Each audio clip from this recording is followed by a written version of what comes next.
Hello everyone, my name is Matthew Rose and this is project number 1 for English 103. So for Zeitgeist, it comes from a 19th century German word that means spirit of the age. For my positive Zeitgeist, I have chosen podcasts as they have recently grown into popularity. Podcasts are created either through audio or digital, and they are often distributed online. And they recently have gained more popularity thanks to streaming services such as Apple and Spotify.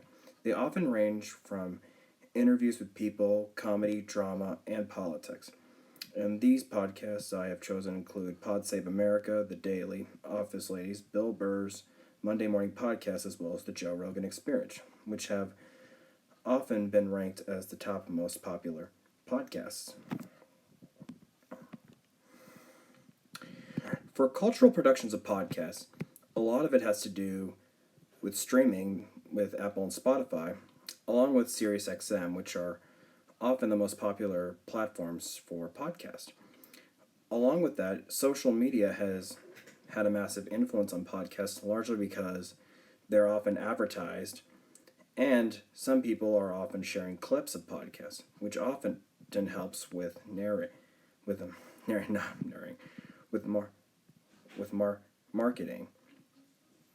marketing and gaining people's interest in them.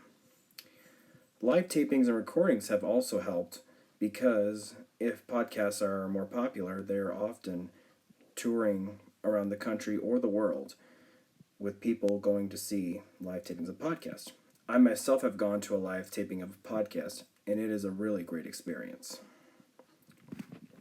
Another that has helped with podcasts gaining popularity is the COVID-19 pandemic, because during the stay-at-home order, people were listening to podcasts during quarantine, which helps a lot.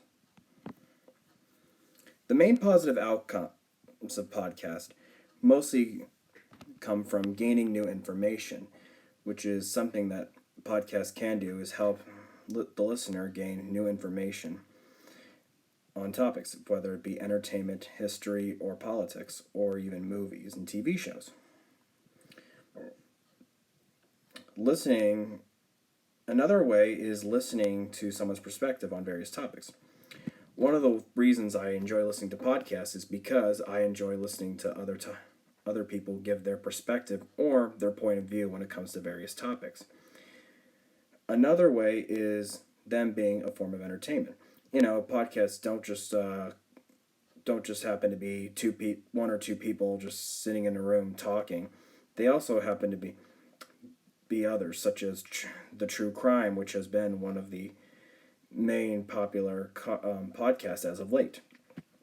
Another way is social engagement, with a large amount of it being because if podcasts are popular enough and people recommending them.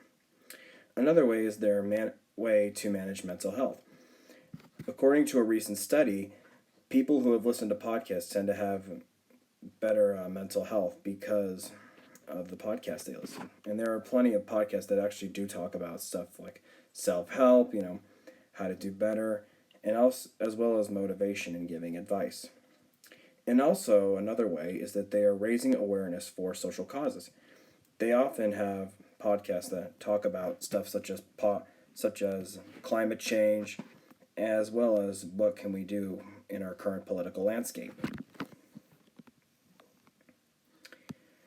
For my negative production, or should I say, for my negative cultural productions, I have chosen my negative zeitgeist. Sorry about that. Is disinformation on social media.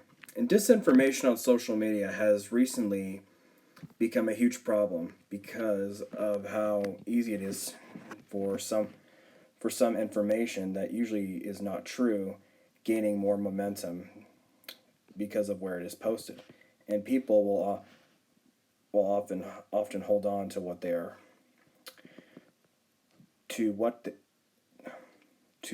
are being told, or through articles and clickbait.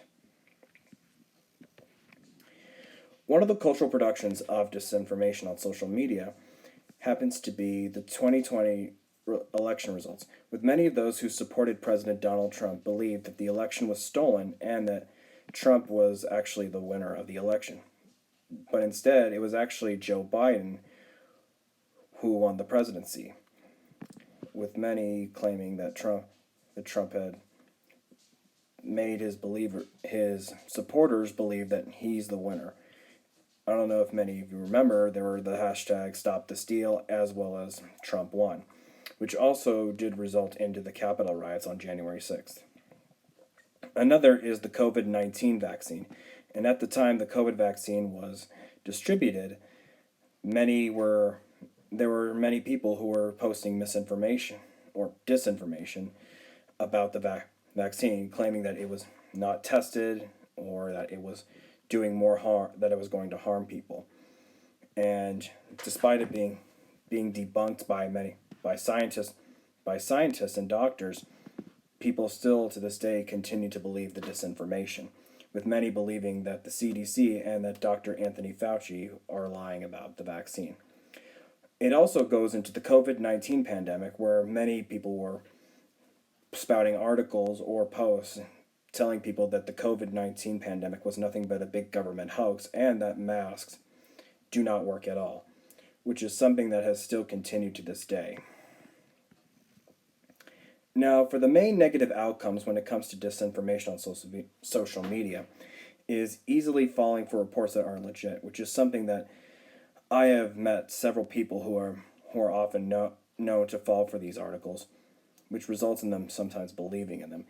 And to many, it can have a toll on mental health. It also goes into a difficulty in separating fact from fiction, which is something that has been quite a topic lately, especially when it comes to stuff like climate change as well as other things politically. It also goes into believing everything that is told to you or what you have read online. It also goes into the whole saying, be careful what you read on the internet, because sometimes it could be not true. That's why recently Facebook has been doing, as well as Instagram has been doing fact checking, showing that whatever is being posted is actual facts and not fake. It also goes into estrangement from family members, from those who you do not agree with at all. I know people who have been